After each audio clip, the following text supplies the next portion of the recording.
আজকে আবার হাজির হয়ে গিয়েছি আমি আরেকটা শপিং ভিডিও নিয়ে। আজকে চলে এসেছি টিজে ম্যাক্সে কিছু জিনিসপত্র কেনার জন্য। আর আমি যাই কিনি না কেন দোকানে আসলে আমার সব জিনিস দেখতে হয়, কোনটার কত প্রাইস এগুলো দেখতে আমার খুবই ভালো লাগে, এই জন্য এগুলো দেখছিলাম। যদিও এখান থেকে একটা ফুলের টপ কেনার ইচ্ছা আছে, আর ওই প্লেট টেট এগুলো দেখেছি, যদিও কিনি নাই। প্রথমে কেনার ইচ্ছা ছিল, কার্টে রেখে দিয়েছিলাম, পরে আবার মনে হলো এটা না নিলেও চলে, তারপর রেখে দিয়েছি। আর এইটা কেনার স্ট্যান্ডটা কেনার কথা ছিল, এটার দামটাও কম ছিল, মাত্র $8, কিন্তু পরে দেখি যে এটার সাথে ম্যাচিং করে ফুলদানি পাচ্ছি না, মানে সুন্দর লাগছে না ভালো করে। আমি একটা হোয়াইট কালারের চাচ্ছিলাম, কিন্তু হোয়াইট কালার পাই নাই, এই জন্য নেওয়া হয় নাই।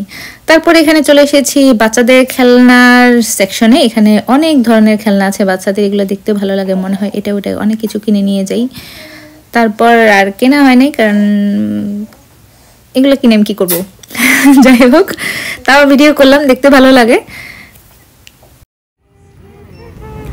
আমাদের কেনাকাটা মোটামুটি শেষ, এখন চেক আউটের জন্য লাইনে দাঁড়িয়েছি। আজকে মানুষজন একটু কমই আছে, অন্যদিন অনেকক্ষণ দাঁড়াতে হয়, লাইন অনেক বড় থাকে, আজকে একটু ছোট।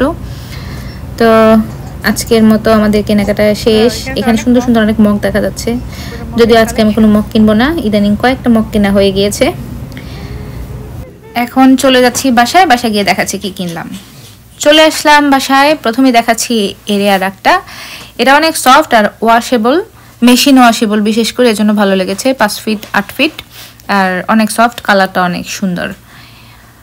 তারপরে কিনেছি এই কুইন বেডশিটটা, এটা এমব্রয়ডার্ড শিট সেট, 4টা পিস আছে এখানে, 2টা বালিশের কভার, তারপর একটা বেডশিট আর একটা ফিটেড শিট, জাস্ট সাদা কালার আর সাইডে একটু ডিজাইন করা। তারপর এই ফুলের টপটা কিনেছি, কালারটা অনেক সুন্দর, দামটাও রিজনেবল ছিল, $12.99। আর আগেরগুলার প্রাইসও তো বলা হয়নি। এরিয়ার একটা ছিল $60, আর এটা কুইন বেডশিট যেটা কিনেছি এটা জাস্ট $20।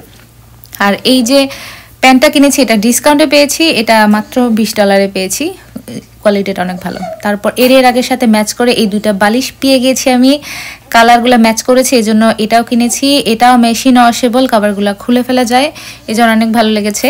আর এটার মেইন জিনিস হলো কি, আমি প্রথমে ভেবেছিলাম এটা মনে হয় $25, কিন্তু যখন চেক আউটে গেলাম তখন বলে এটা নাকি $35। তো তখন আর চেঞ্জ করিনি, আমার মনে হচ্ছিল মনে হয় সে ভুল করেছে। পরে বাইরে এসে আবার চেক করলাম যে আসলে দামটা ঠিক ছিল কিনা, তাদের ভুল করার কথা না, তারা তো স্ক্যান করে। তো পরে আর কি করব, $10 বেশি ছিল। বাসায় এসে মনে হলো না ঠিক আছে, $10 বেশি হলেও জিনিসটা সুন্দর ম্যাচ করে গেছে, সবসময় তো ম্যাচিং জিনিস পাওয়া যায় না। আর এই তো আজকের মতো এগুলোই কিনেছি, আর তেমন কিছু না। আর মাঝখানে ডলার ট্রিতে গিয়েছিলাম টুকটাক কিছু জিনিস কেনার জন্য, এগুলোর ভিডিও করা হয়নি। Tata, bye bye.